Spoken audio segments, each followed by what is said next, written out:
Welcome back to So You Really Want to Learn Latin, and today we are going to look at a couple of irregular nouns, three rather peculiar little fellows, and then we are going to go on and tackle the Battle of Cannae, which is an amazing battle during the Punic Wars and gives us a slab of Latin to get our teeth into.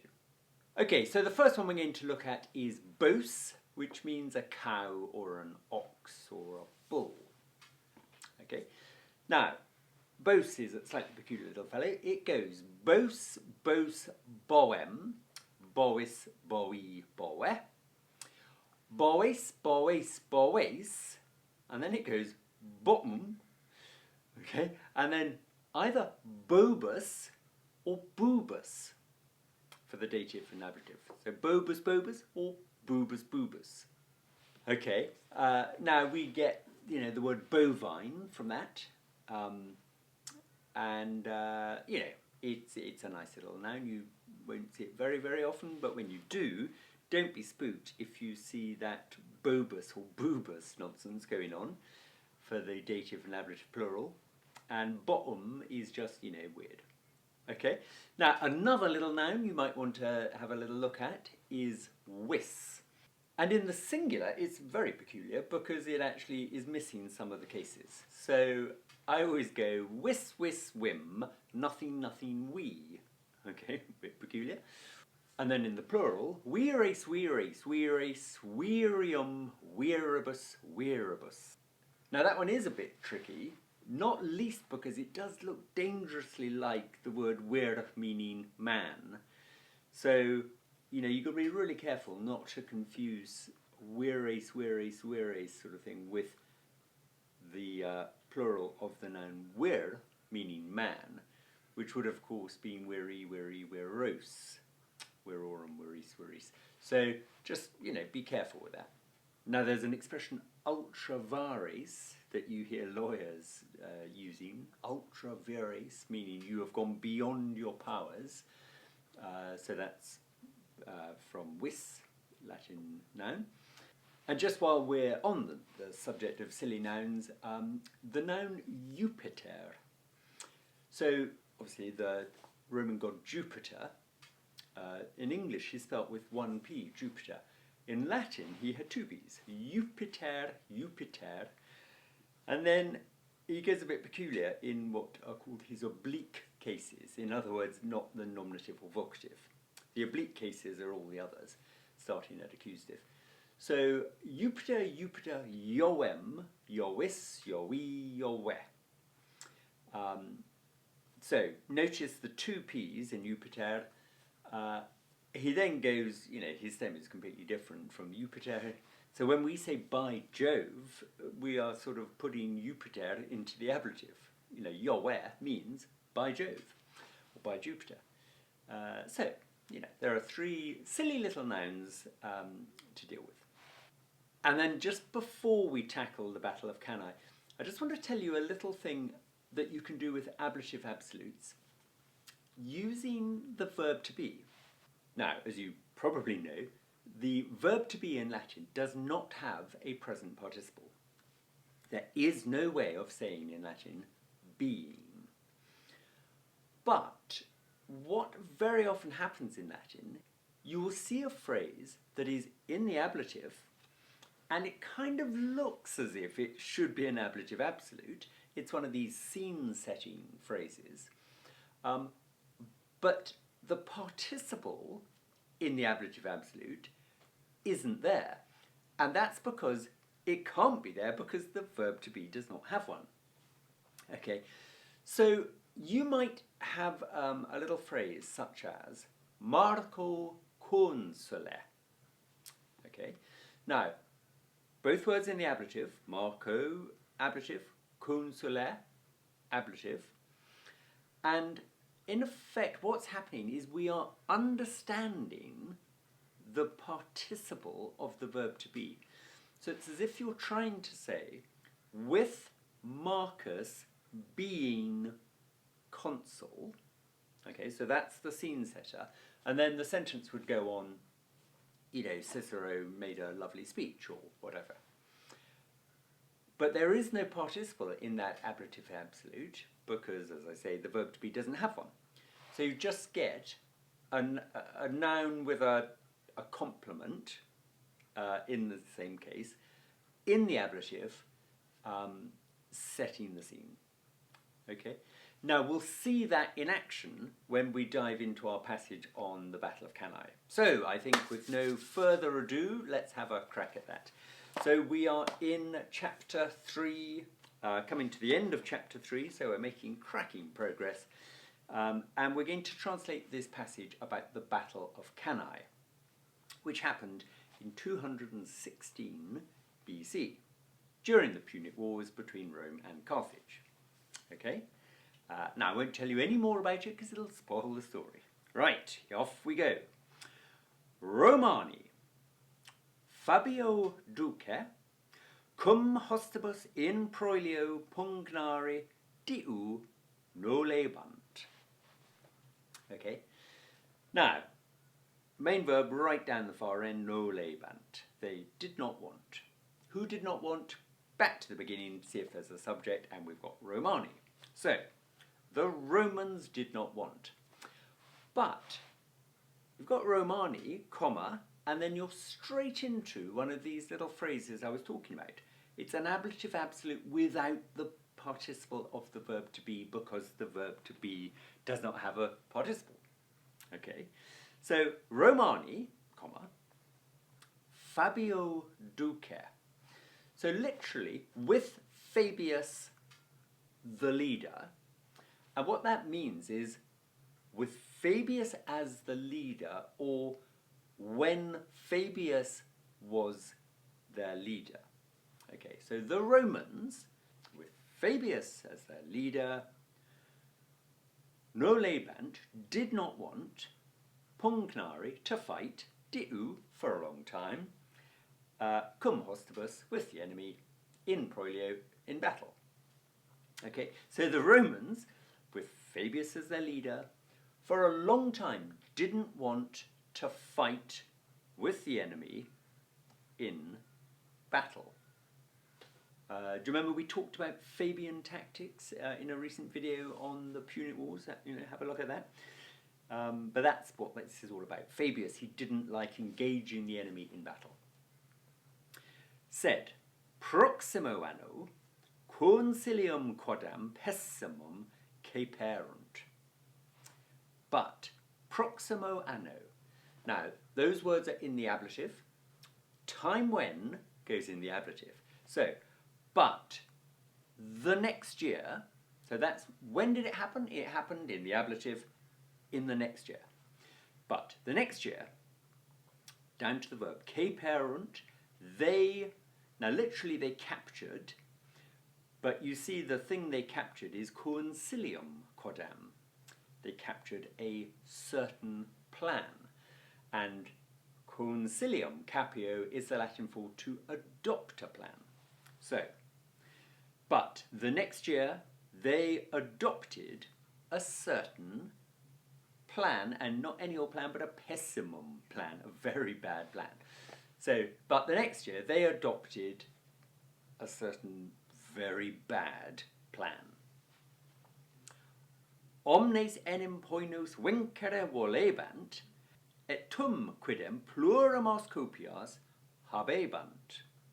Okay, so this begins omnes enim poinos, and I always make a big thing about how wonderful Latin is. It's such a precise language.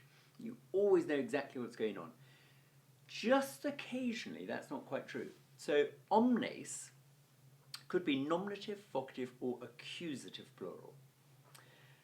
And the verb is volebant. Now, poinos, we know, is in the accusative, and you never, never, never translate an accusative case before the verb. I know you wouldn't, but, I'm just reminding you. But that word omnes, it could either be nominative plural, in which case it's the subject, and it would mean, for everyone wanted vincere poinos, to overcome the Carthaginians. That's probably what it does mean. But just, to be fair, it could have meant for they wanted, whoever they are, for they wanted to overcome all the Carthaginians. So that would put omnes in the accusative, agreeing with poines.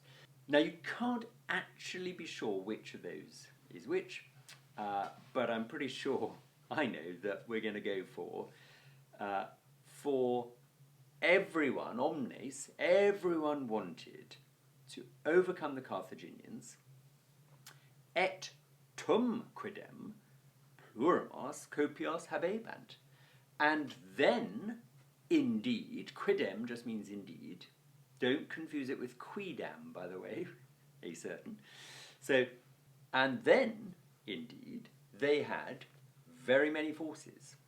Okay? In other words, they had the opportunity to overcome the Carthaginians, so what was the hold-up? Nonarte igitur sed viribus in illo bello uti constituerunt. Okay, nonarte, not by skill. Ars artis, feminine, means skill or art. So, not by skill, therefore, but viribus. Now, we've just met wis, wis, wim, nothing, nothing, we, viris, viris, viris, virium, viribus, viribus. So viribus means but with strength, nothing to do with men. Okay, just be careful of that. So, not by skill, therefore, but by strength, in illo bello, in that war, constituerunt uti, they decided to use. Right. Now, when you see uti, you then have to go back and think, oh, did I translate that sentence completely correctly? Okay, well, I'll tell you why I say that. Utor, uti, usasum is the Latin for I use, but it is followed by the ablative. Not very many verbs in Latin are followed by the ablative. Quite a few are followed by the dative. A handful are followed by the ablative. And so when we started with nonarte, it was in the ablative because it was coming after utor. So, doing that again, it's therefore they decided to use skill, not strength, in that war. Duo autem consules, Lucius Aemilius Paulus et Marcus Terentius Varro, qui eo tempore cum Hannibale numquam pugnaverant, exercitum Romanum ad poinos ducere constituerunt. Okay, quite a long sentence, but if we just, break that all down, main verb right at the end, constituerunt, they decided. They, or a noun in the nominative plural. Okay, back we come, and we've got duo autem consules. The two consuls. Now remember, autem, it kind of means moreover, or however, or nothing much at all. So, I tend to ignore autem.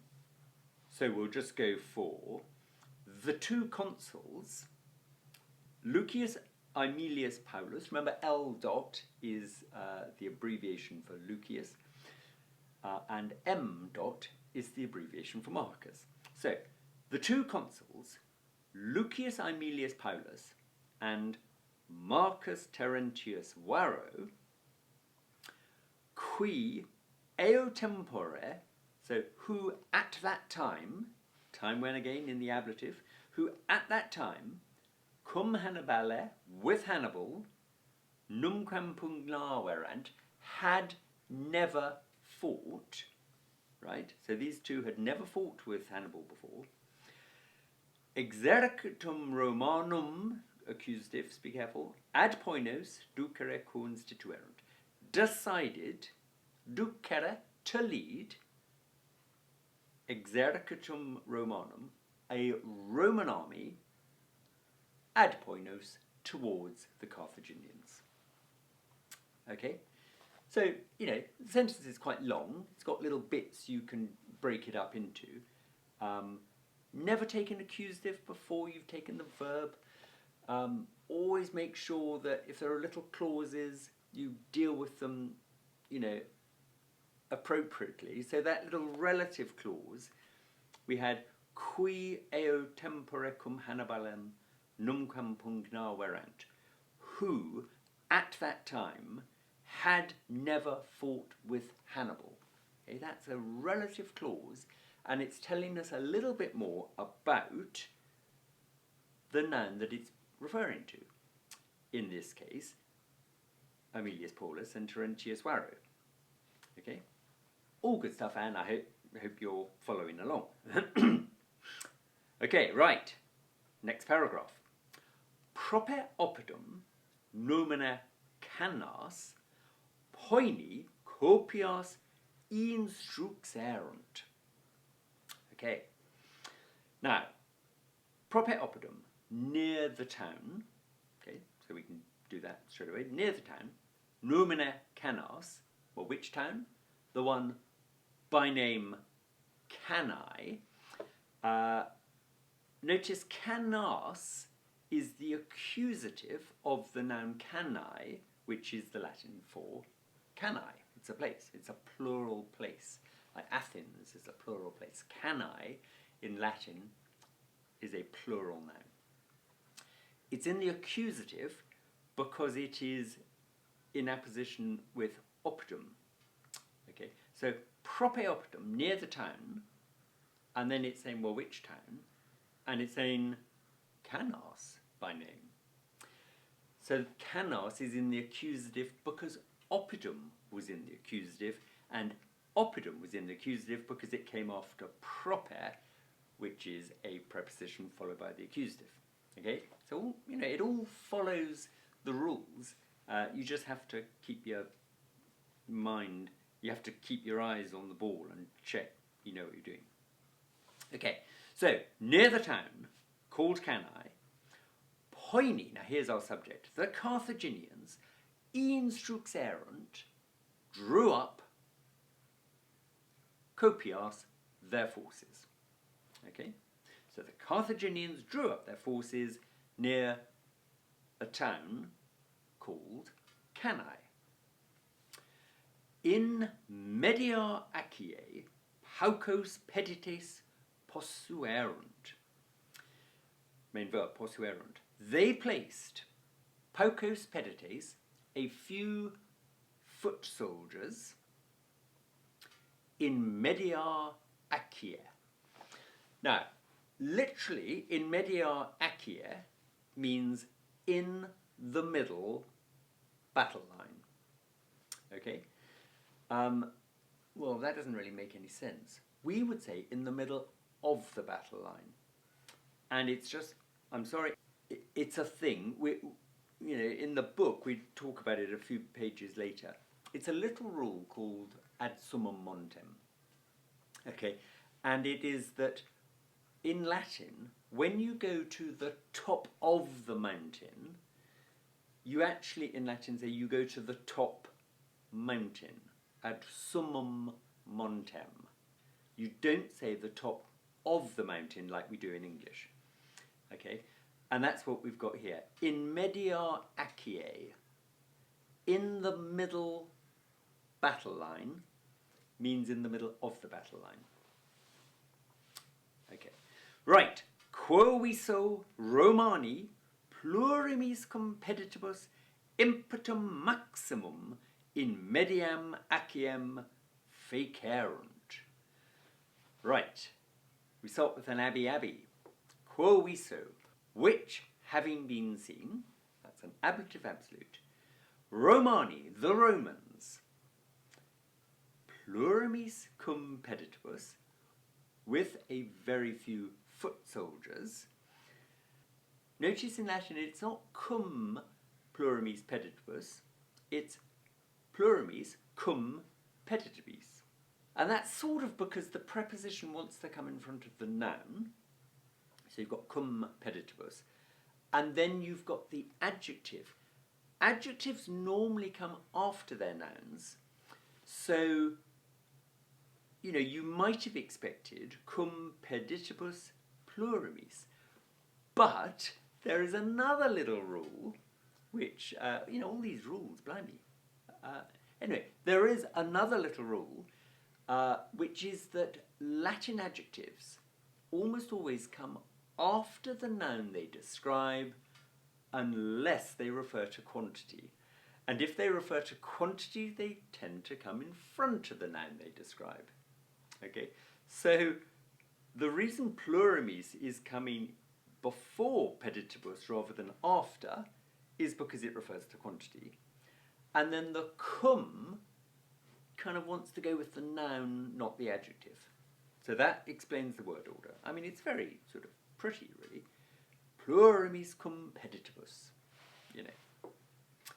Anyway, so, which having been seen, the Romans, with a very few foot soldiers, fecerunt, made impetum, an attack, maximum, very big, so they made a very great attack,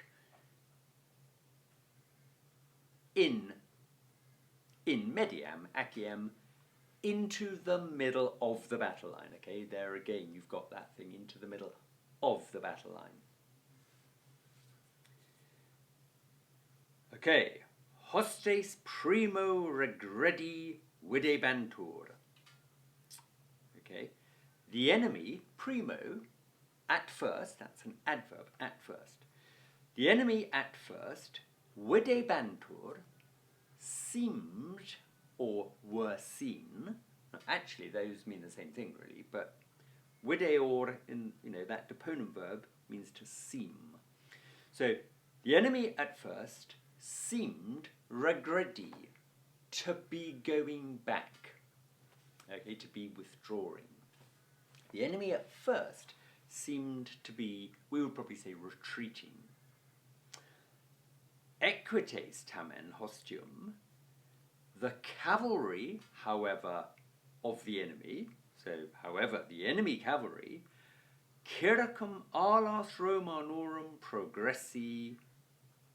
Okay, now, progressi, that's the participle, the perfect participle of the deponent verb progredior. So, having advanced, circum alas Romanorum, around the wings of the Romans, wings as in the wings of their battle line, having advanced around the wings of the Roman army, equites Romanus in fugam pepulerunt, drove the Roman cavalry, equites is the horsemen or the cavalry, they drove the Roman cavalry in fugam into flight. Okay, so, however, the cavalry of the enemy, having advanced around the wings of the Romans, drove the Roman cavalry into flight. Inde artergo Romanos aggressi sunt.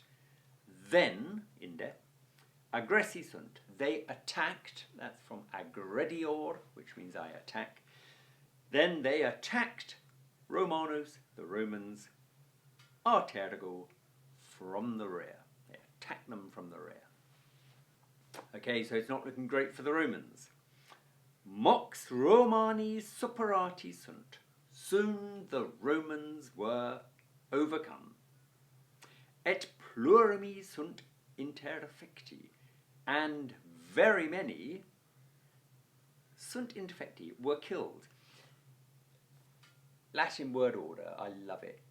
You might expect interfecti sunt, because that is how you form the perfect passive of interficio. But because it's two words, interfecti sunt, you are kind of able to play around with the word order. And sunt interfecti, it kind of delivers the emphasis on that final word, interfecti, killed. It's quite stylish. So soon the Romans were overcome, and very many were killed. Post proelium, after the battle, poeni a digitis Romanorum annulos caeperunt, quos Carthaginem miserunt. Now this is a bit grim, I'm afraid, a bit gory. After the battle, poeni, the Carthaginians, now it's quite hard this, poeni, the Carthaginians, caeperunt, captured, annulos, that's from annulus, it means a ring. They captured the rings, ardigitis Romanorum, from the fingers of the Romans, blimey, quos, which, miserunt Carthaginem, they sent to Carthage. Right, so that's not very nice. What they did was they went around the battlefield, and where they found dead Romans, they hacked the rings off their fingers, gold rings, and they sent them back to Carthage.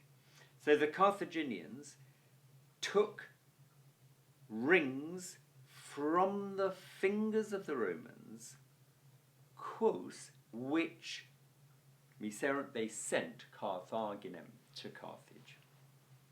Okay. Now, one thing I would say before we end this chapter is you've kind of got to the stage now where Latin is getting pretty complex. You know, there was an awful lot going on in that passage. We had ablative absolutes, we had some slightly irregular nouns, which we've just learnt. We've got, you know, superlatives and relative clauses tucked inside phrases that began with ablative absolutes. You know, it's all getting quite complex. The great thing is if you're following this stuff, we're not doing anything you haven't already learned. You know, this is stuff you can do. You just have to be a little bit careful. You know, towel around the head, really focus on what you're doing. And, you know, if you do get stuck, the answer book does help because you can, you know, have a quick squint to see what the correct translation is. But, you know, keep plugging away at it, and, you know, we are almost, oh, well, you know, there's more to come. I'm afraid there is more to come. Latin, it is a complex language, but what is so brilliant about it is once you've learnt the rules, Latin sticks to the rules. It almost never breaks them. If it does break them, it was probably a typo by Julius Caesar. So, you know, that's the good news. If you learn these rules, try to memorize them. You know, I've got people who send me comments about how hard it is to memorize this stuff. Well, it is, but it can be done in the same way that you can learn any foreign language. You know, you just have to knuckle down and learn it. But with this grammar and these rules, if you can get them firmly in your head, you'll find that again and again and again, the same bits of grammar are being used again and again, and, you know, it all begins to make sense, which is fantastic. Okay, so on that happy note, we have finished chapter 3. Onwards we go into chapter 4 next time, and until then, keep up the good work. You're doing really well.